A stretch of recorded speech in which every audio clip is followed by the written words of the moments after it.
உதயம் சவுத் நேயர்களுக்கு வணக்கம். இன்று நம்மோடு அரசியல் பேச இணைந்திருக்கிறார் அரசியல் விமர்சகர் திரு ராஜகம்பீரன் அவர்கள். வணக்கம் சார். வணக்கம்.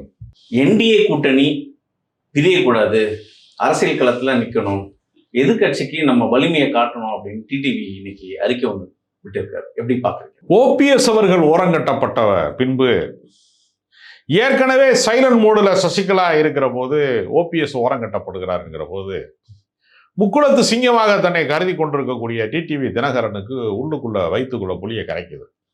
அடுத்து நம்மளை தூக்கிடுவாங்க. ஏன்னா பாஜகவோட கூட்டணி வருவதற்கு எனக்கு கொள்கை தடையாக இல்லை. ஏன்னா என் கட்சியில கொள்கைங்கிறது இல்லவே இல்லை. அதெல்லாம் எம்ஜிஆர் காலத்து கதை. இப்ப எல்லாம் எனக்கு கொள்கை கிடையாது.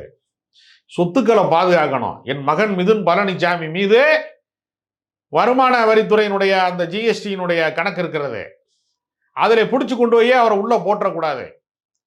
அதே மாதிரி நீங்க என் சம்பந்தி வீட்டில் நூற்றுக்கணக்கான கோடி பிடிபட்டு இருக்கிறது அமலாக்கத்துறையின் வழியாக. அவருக்கு ஆபத்து வந்துடக்கூடாது. கட்சியில நான் தான் பொதுச் செயலாளர் இருக்கணும். 3 தான் கோரிக்கை. ஒரே கண்டிஷனு, ஓபிஎஸ் அவர்களை இந்த கூட்டணியில வைத்திருக்க கூடாது. அதற்கு மட்டும் நீங்கள் ஒப்புக்கொண்டால் நான் பாஜகவோடு கூட்டணிக்கு வருகிறேன் என்று பகிரங்கமாக அமித்ஷாவிடம் சரணடைந்த எடப்பாடி பழனிசாமி அடுத்து யாரை நீக்குவாரோ என்கிற அச்சம் நிலவுகிறது.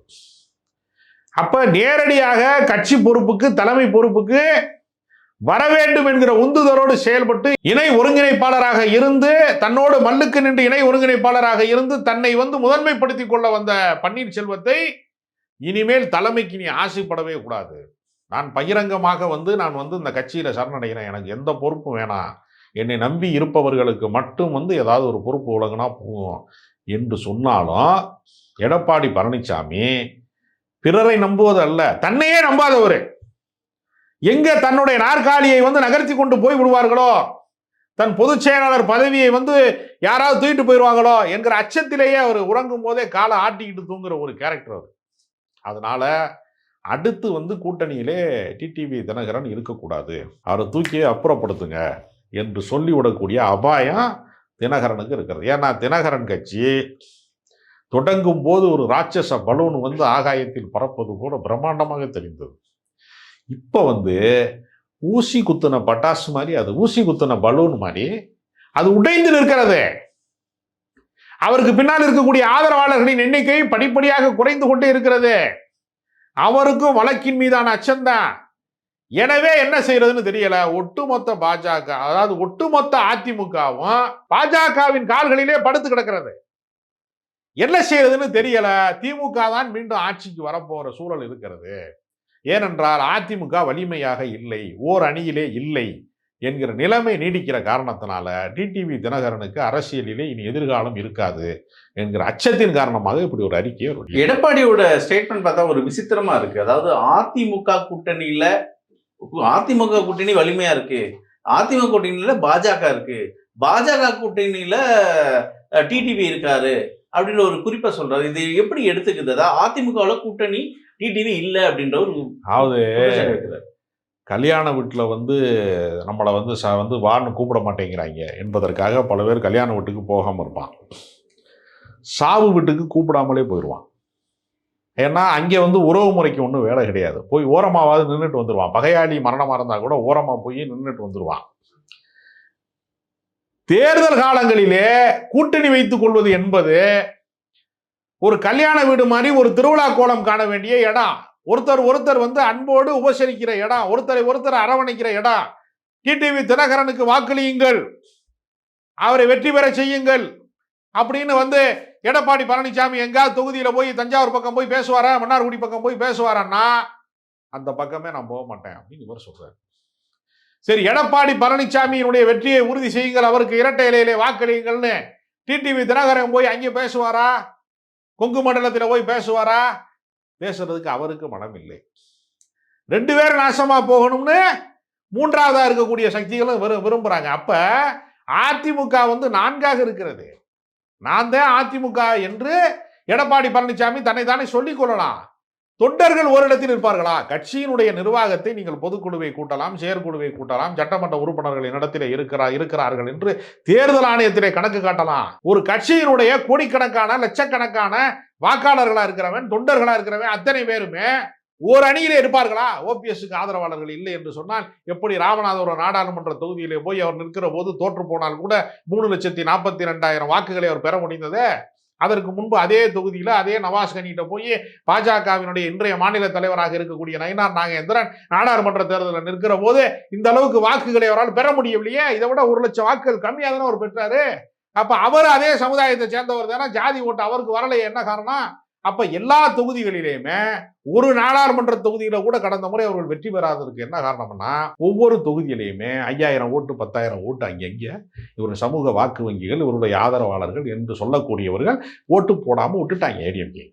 அதனாலதான் ராமநாதபுரம் நாடாளுமன்ற தொகுதியில இரட்டையிலே டெபாசிட்டே இழந்து விட்டது, 3வது இடத்துக்கு தள்ளப்பட்டு விட்டது. சுயேட்சை வேட்பாளராக பன்னீர்செல்வம் அவர்கள் அவ்வளவு வாக்குகளை பெற்றிருக்கிறார். அது 34% வாக்கு வங்கி என்று கணக்கு சொல்லுகிறார்கள் அரசியல் வல்லுநர்கள். அப்ப பாதிப்பு இல்லாமல்லாம் இல்ல.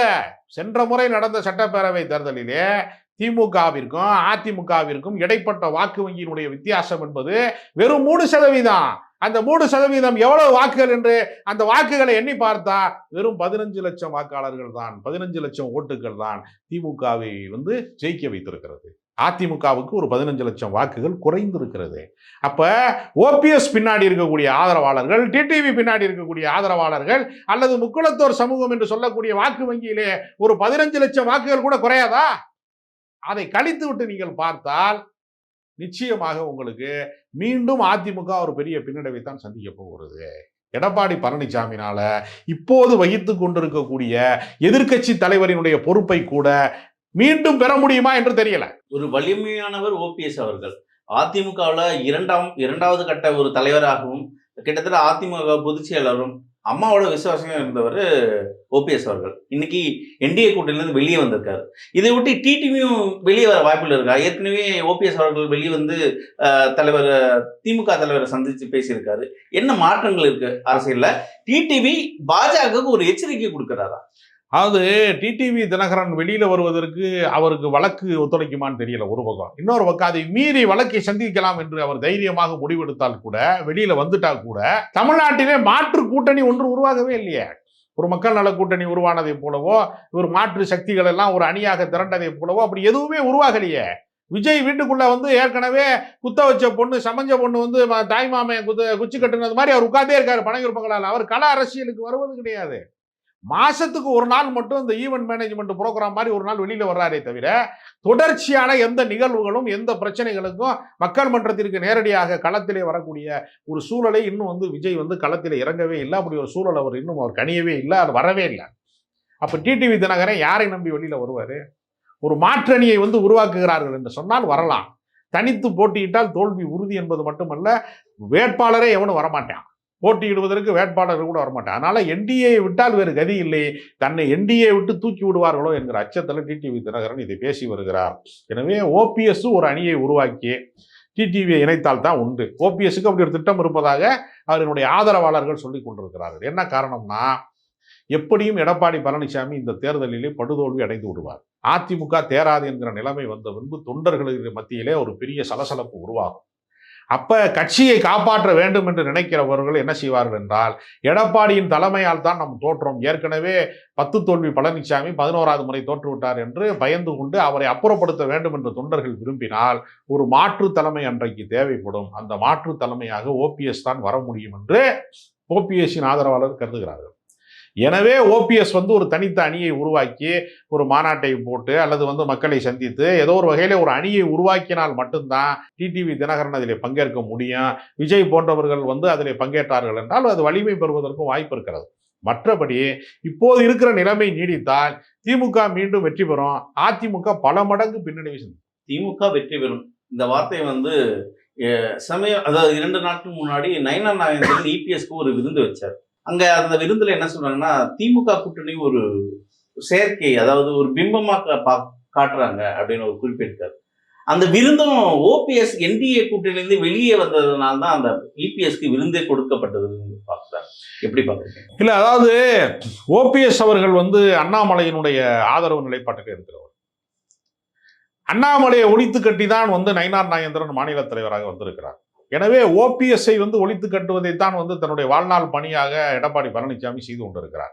அதே ஓபிஎஸ் தான் வந்து தான் வந்து தலைவராக வருவதற்கு தடையாக இருந்திருக்கிறார் என்று நயினார் நாகேந்திரன் கருதுகிறார். நயினார் நாகேந்திரனும் ஓபிஎஸும் ஒரே சமூகம் என்கிற காரணத்தினால ஓபிஎஸ் வந்து பாஜக கூட்டணியில இருந்து என்டிஏ கூட்டணியிலிருந்து வெளியேறினாலும் அந்த சமூகத்தின் பிரதிநிதியாக நயினார் நாகேந்திரன் இருக்கிறார். தென் மாவட்டங்களிலே அவருக்கான வாக்கு வங்கி உருவாகி விடும் என்கிற கணக்கில் தான் ஓபிஎஸ் போனா பரவாயில்லை என்று பாஜக கருதுகிறது. எனவே அவர்கள் அந்த கொண்டாட்டத்தை வந்து நிகழ்த்தி இருக்கிறார்களா என்று நமக்கு உறுதியாக தெரியவில்லை. ஆனால் திமுக மீது இருக்கக்கூடிய அதிருப்தி வாக்கு வங்கியை அறுவடை செய்வதற்கு அதிமுக தனித்தன்மையோடு இருந்திருந்தால் கூடுதல் வாய்ப்பு இருக்கிறது.